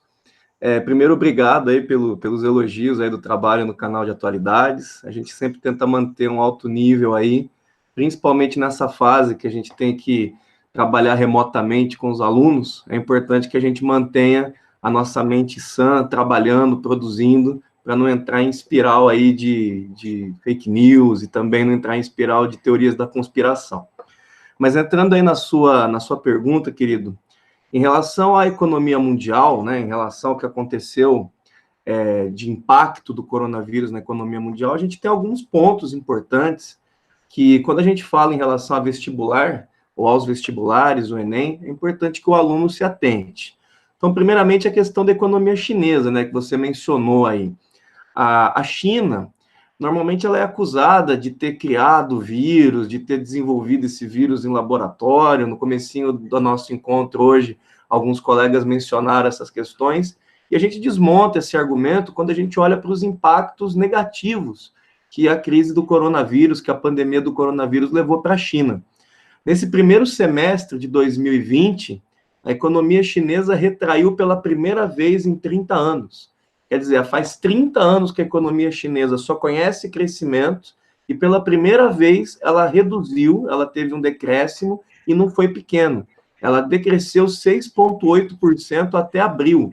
Quer dizer, pensando que o primeiro semestre ainda não terminou, a gente tem uma perspectiva de queda na produtividade chinesa muito grande, o que é um fenômeno extremamente interessante do ponto de vista da globalização, porque como se trata da segunda maior economia do mundo, ela se torna uma espécie de trampolim para o que vai acontecer no restante do planeta.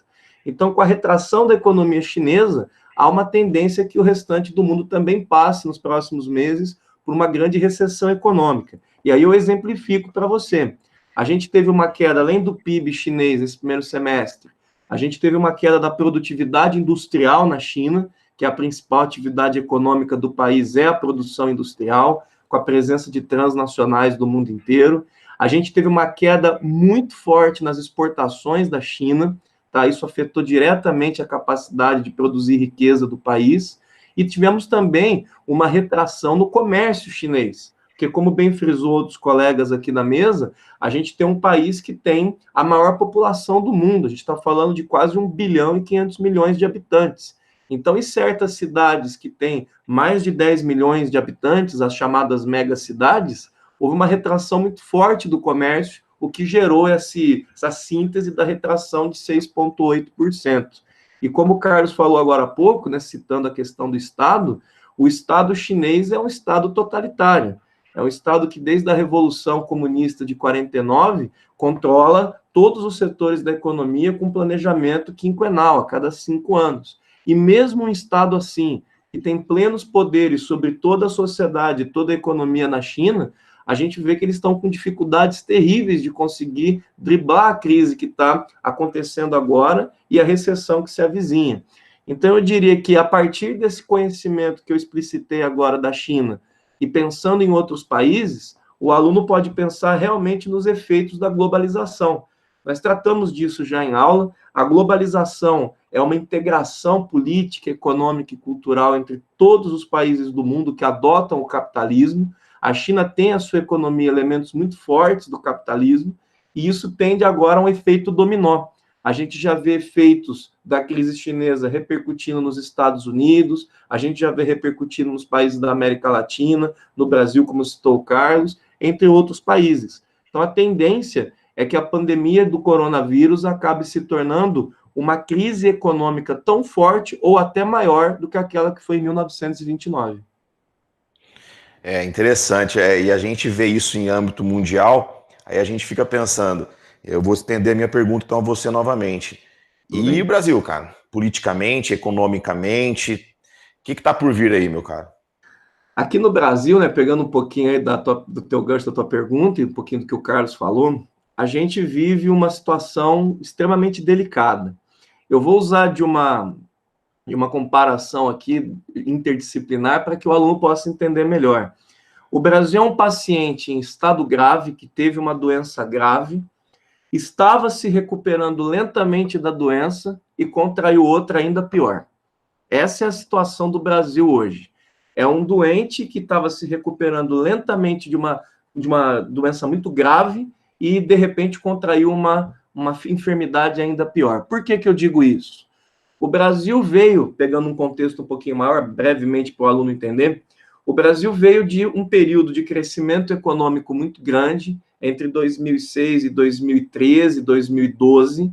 Alguns analistas econômicos jogam um pouquinho antes, 2001, 2002, mas entre 2006 e 2012 foi um período maior de crescimento. E a partir daí o Brasil começou a ter dificuldades, tá? Porque houve uma mudança de ciclo econômico no mundo. O Brasil é um grande exportador de commodities, Gaspar. O Brasil exporta matérias-primas. Essa é a nossa função, essa é a nossa, digamos assim, vocação econômica no mundo globalizado. Nós não somos portadores de grandes tecnologias em diversas áreas, nós não temos um outro perfil que não exportar matéria-prima. Então, estou falando aqui de petróleo, estou falando de minério de ferro, estou falando de carnes as mais variadas, enfim, de agropecuária, soja e vários outros produtos.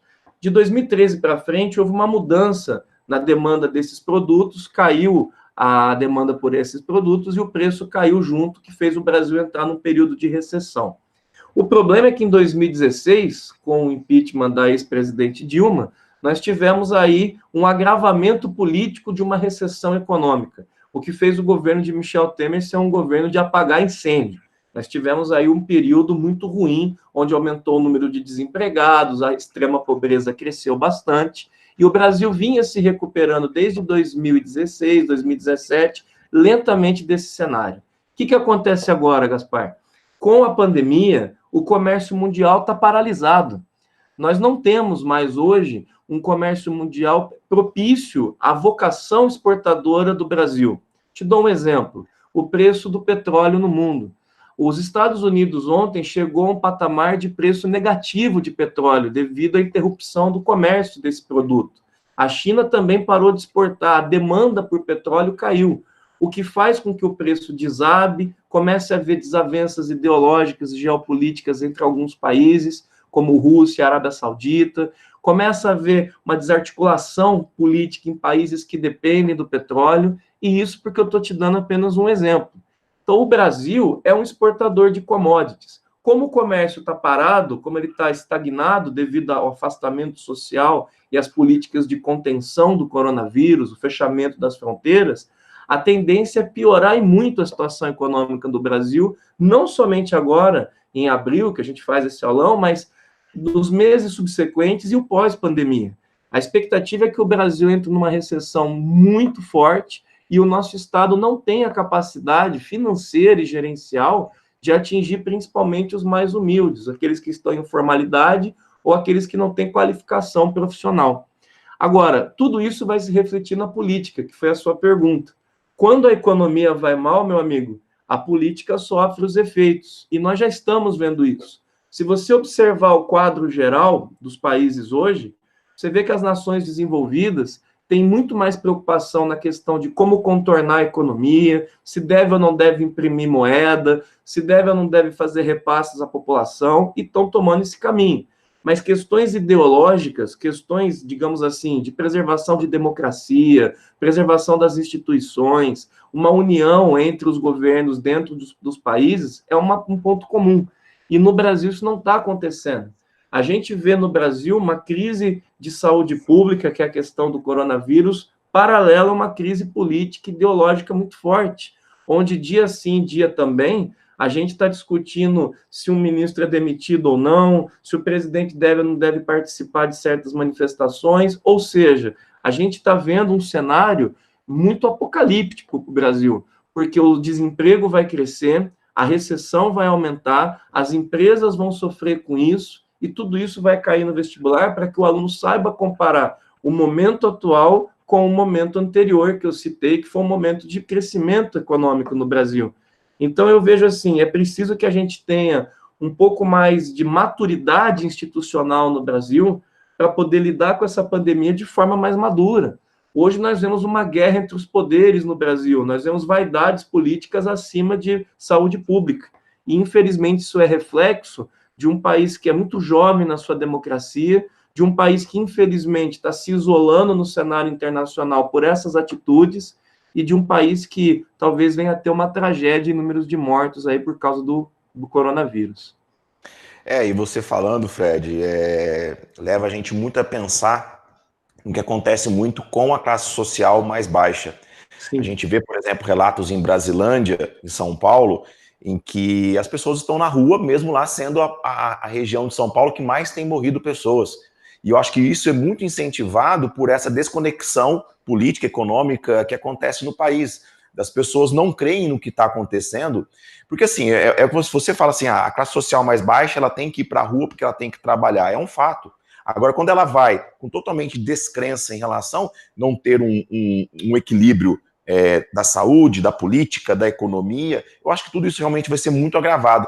Eu acho que os vestibulares podem muito exigir do aluno que ele tenha essa percepção de o quanto que a informação ela é importante e a informação real, a informação sem fake news, a informação sem teorias de terraplanismo, informações sem teorias de contra-vacinação. Eu acho que tudo isso, até para o nosso aluno, para ele ser um pouquinho fora da caixinha e ele pensar como um todo de que o Brasil realmente está numa situação muito complicada porque a gente não tem uma coesão política, econômica, sanitária, cada um pensando para um lado, cada corrente para um lado, e a população brasileira, como na sua grande maioria, é uma população pouco escolarizada, isso aí tudo junta. Aí ela não sabe em quem acreditar, ela não sabe em quem se apegar. Por isso que eu acredito muito no que você falou também. E os vestibulares vão explorar muito isso.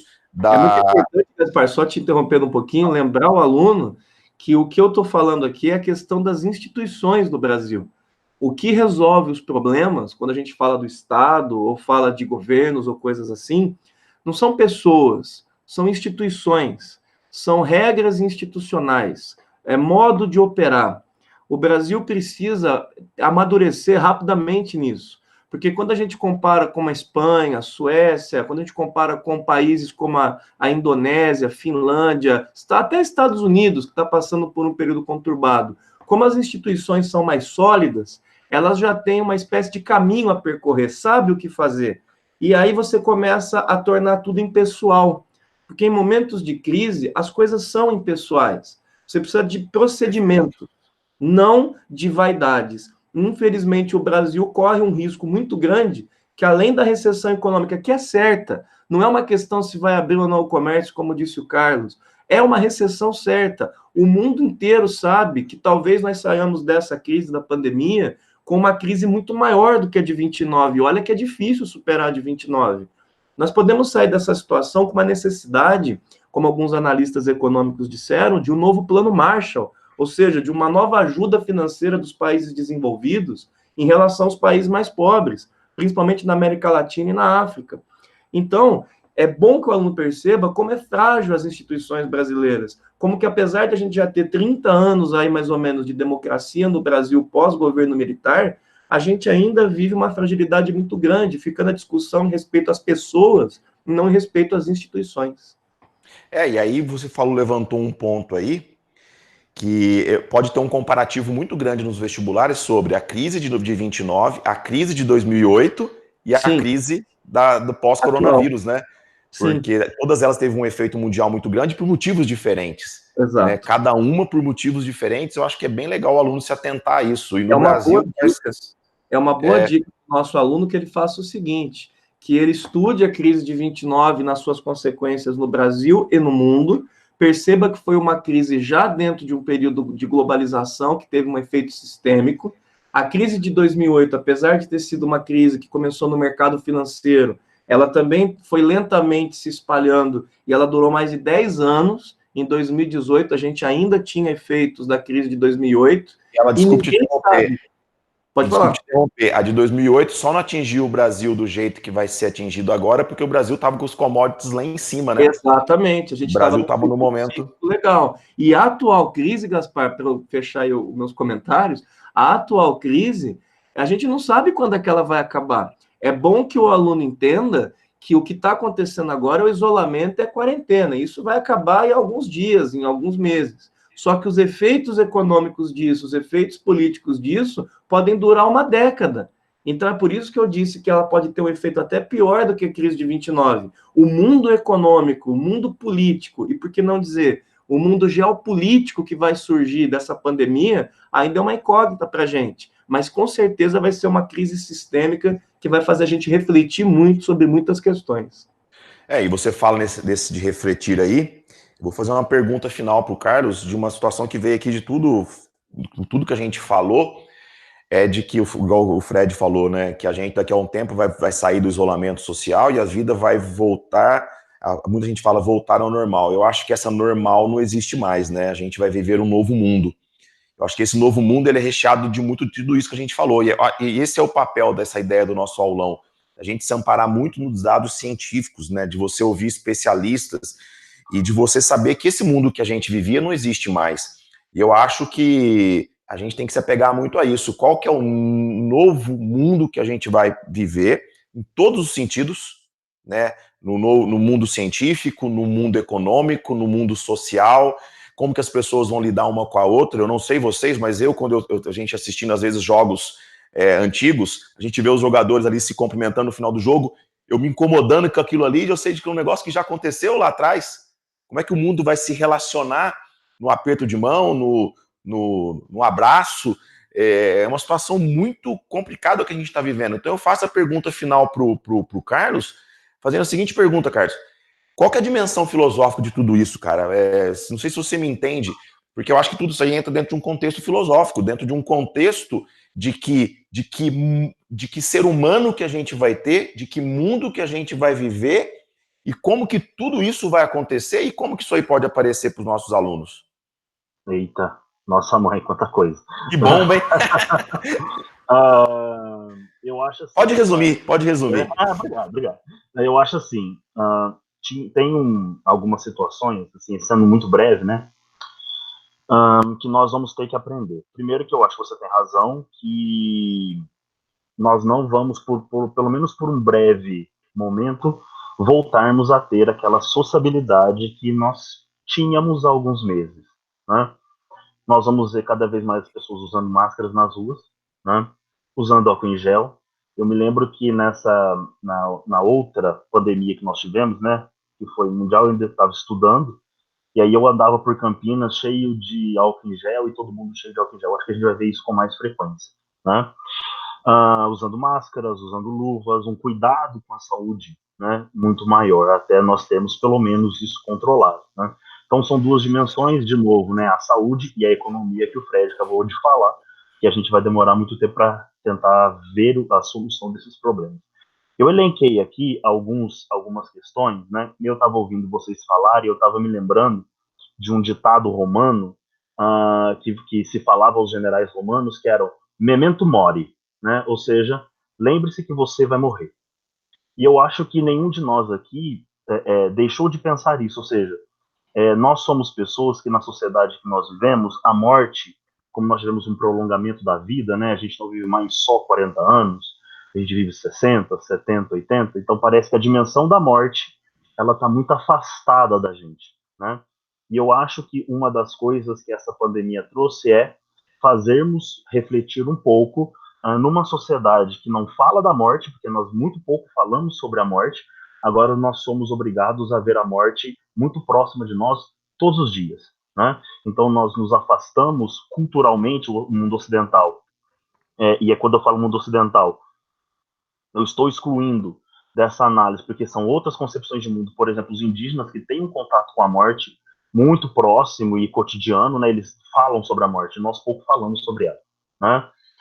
Se você for ver, por exemplo, nós temos um pensador chamado Norbert Elias, e ele tem um livro chamado A Solidão dos Moribundos, onde ele vai falar que na nossa sociedade o morrer ele ficou cada vez mais higienizado. Então você morre no hospital, né? Você morre afastado de todo mundo.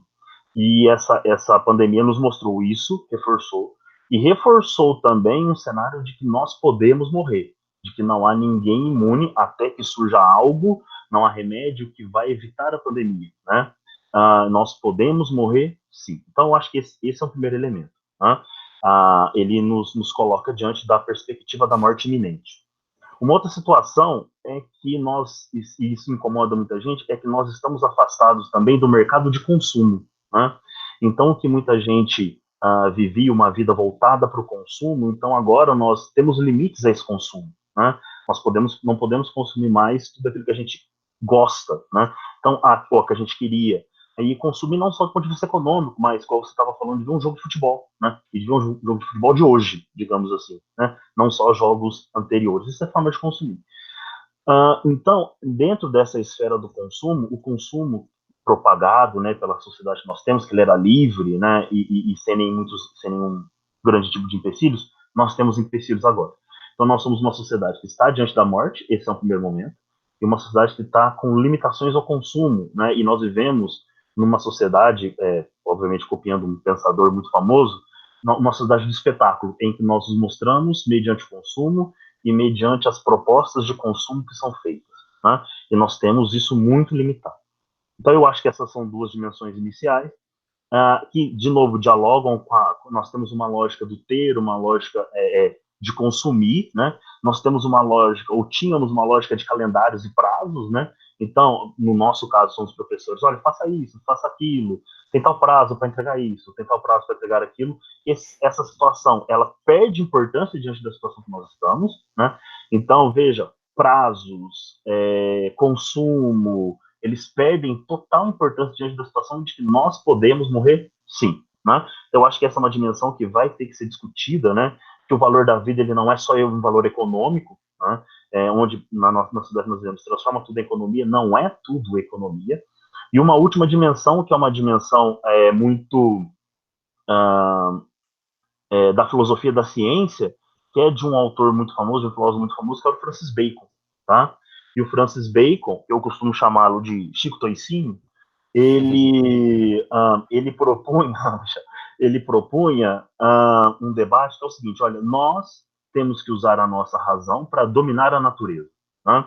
Então, nós, como seres racionais, nós dominamos a natureza e nós vamos ampliando as formas de dominação do meio que nós vivemos. E nós nos colocamos diante de uma situação, e quem é aluno nosso e meu aluno sabe muito bem que eu falo isso com frequência, é de que nós temos muito menos controle das situações do que nós gostaríamos de ter. Nós temos muito menos controle da natureza como nós gostaríamos de ter. A natureza, ela é uma imposição, né? A natureza, numa situação como essa, ela se impõe a nós. Porque nós estamos tendo que agir, basicamente, num cenário muito primitivo, que é, cada um fica na sua toca, né? Cada um fica no seu canto, ninguém sai de casa, e até que o negócio melhore, a gente bota a cabeça para fora, né? Então, nós estamos tendo uma resposta ainda muito primitiva, primitivo no sentido de muito ainda sem muita questão tecnológica, que é ficarmos em casa, né? Que é uma resposta muito básica ainda, né? A ciência está correndo atrás, ela vai achar uma situação, e nós estamos numa situação muito melhores do que nós estávamos, por exemplo, coisa de 40, 50 anos. Mas eu acho que o que fica também é de que essa postura do Francis Bacon, de que nós seríamos capazes de dominar e controlar essa natureza, a gente hoje coloca ainda mais em xeque. Então, nós não somos capazes de controlar totalmente a natureza, nós estamos submetidos a ela, né? Os professores nossos de geografia trabalham isso também. Nós estamos submetidos à natureza, nós temos que mostrar agora a nossa face, né, diante da brevidade da vida, né, que ela pode acabar, né? Um dado que eu comecei falando lá no começo é que essa doença, ela é homogeneizadora, né? Então ela atinge a todos, então todos estão diante de uma mesma situação. Então eu acho que esses são alguns elementos, né, que nos constituem enquanto seres da atual situação, e também essa diminuição do consumo que caracteriza as pessoas, né? Nós temos essa diminuição e vamos ter que lidar com isso também num cenário não muito distante disso, nós vamos ter que lidar com diminuição a frequentar bares, ambientes públicos, porque é algo da dimensão do consumo que vai ter que ser revisto, inclusive. Eu acho que a gente pode abordar hoje essas 3 situações. Gente, magnífico, magnífico. Eu acho que fiz bastante perguntas para vocês já. Eu fico muito orgulhoso de fazer parte dessa equipe, de estar junto de vocês, trabalhar com vocês. O Bora já tem uma tradição em aulões, só que eu acho que esse aulão aqui a gente vai estar prestando um serviço não só para os nossos alunos, né? Um serviço, acho que de uma forma geral, para o nosso país, porque é um serviço científico, é um serviço feito com muito carinho. E eu aprendi muito com vocês hoje aqui. Eu acho que eu fiz o papel do aluno aqui, não sei se eu fiz bem feito, mas fiz as perguntas que foram surgindo para mim aqui como dúvidas, e vocês aí com grande brilhantismo aí responderam, gente. Obrigado. Obrigado pelo tempo que vocês dedicaram aí no feriado. A gente aí com quase 2 horas de aula e parece que nem passou, tá bom? Obrigado pelo carinho. Obrigado, Anderson. Obrigado, Aldo, Michel, equipe de Biologia, Renatão, Marcelo e Depes, equipe de Química, Fred e Sidney, equipe de Geografia, Pedrão e Carlos, equipe de História, Sociologia e Filosofia do Bora. Vocês são foda. Um abraço, gente. Fiquem com Deus. E, em casa, tá, gente? Se cuidem, porque em breve a gente tem um trabalho aí grande perante os nossos alunos presencialmente. Fiquem com Deus todos.